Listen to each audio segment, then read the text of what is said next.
So, what you're referring to as love is a certain moment of pleasantness. If love is true, it will happen without an object. Every moment of your life, you must know that pleasantness. You must constantly fall in love with everything and nothing.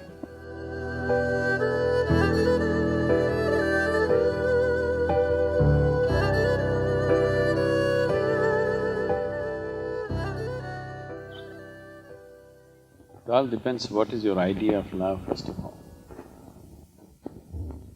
If you fell in love with one woman, one bird, one ant, one tree and something, then your love is not driven by anything, you're just falling in love. If continuously you're falling in love only with women, that means your love is driven by your hormones. You better understand that. So what is driven by something, you want to label it as love, it is fine. I'm not saying there's no love at all, there is. But what is true and what is not true is not something that you decide because of this, because of what happened or what did not happen. It is a question of how you felt.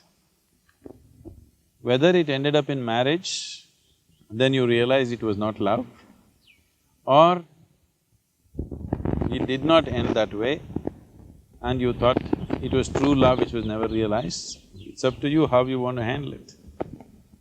But essentially, what love means is, if your physical body becomes very pleasant, generally we call this health and pleasure. If your mind becomes very pleasant, we call this peace and joy. If your emotions become very pleasant, we call this love and compassion. If your life energies become very pleasant, we call this blissfulness and ecstasy. So, what you're referring to as love is a certain moment of pleasantness. Now you believe somebody caused it in you, maybe somebody did trigger it in you, somebody did stimulate that in you or inspire that in you. But essentially it is your emotions turning very pleasant, which you call as love. So, if love is true, it will happen without an object.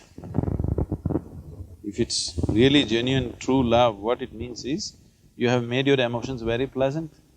Whether a man is here or a woman is here or a tree is here, an ant is here, elephant is here is not the point. You've just made your emotions pleasant. Everything that you behold, you have a certain pleasantness towards it, that is love. Now this continuously 1, 2, 3, 4, 5, all are women, it's driven by hormones. Nothing… I'm not saying it's anything wrong with it, but you must understand the limitation of it. So, if it ends up in a permanent bond in the form of marriage or whatever, then you think it's successful. If it did not, you think it's a failure. It need not be so. I would be happy if you fell in love with a 3 billion woman, and don't leave the other 3 billion men also. If you fell in love with 3 billion women, it wouldn't be hormonal, it would be just love.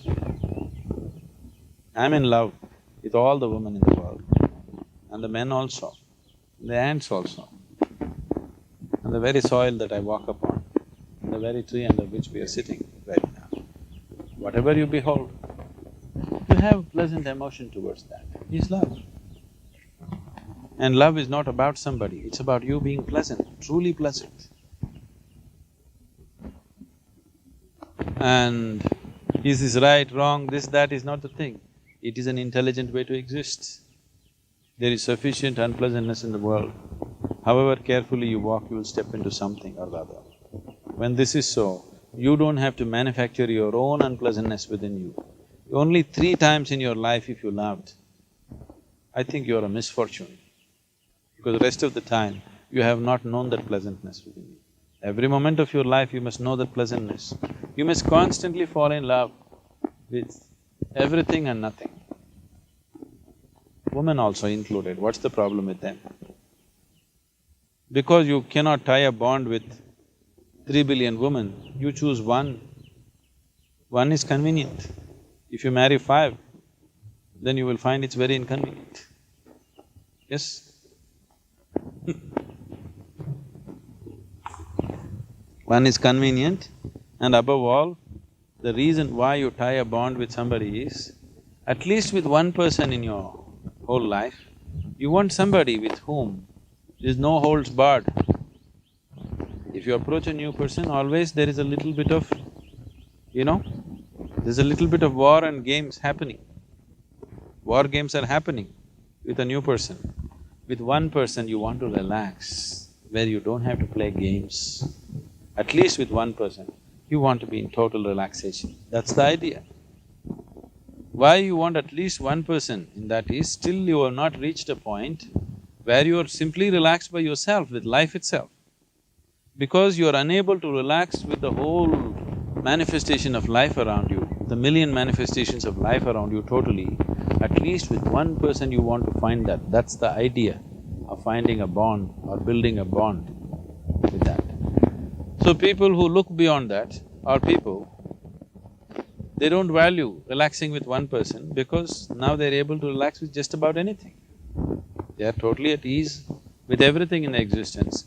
Now they don't find the need to make a bond where only at one place some relaxation happens. Rest of the place you are warlike, always trying to protect yourself.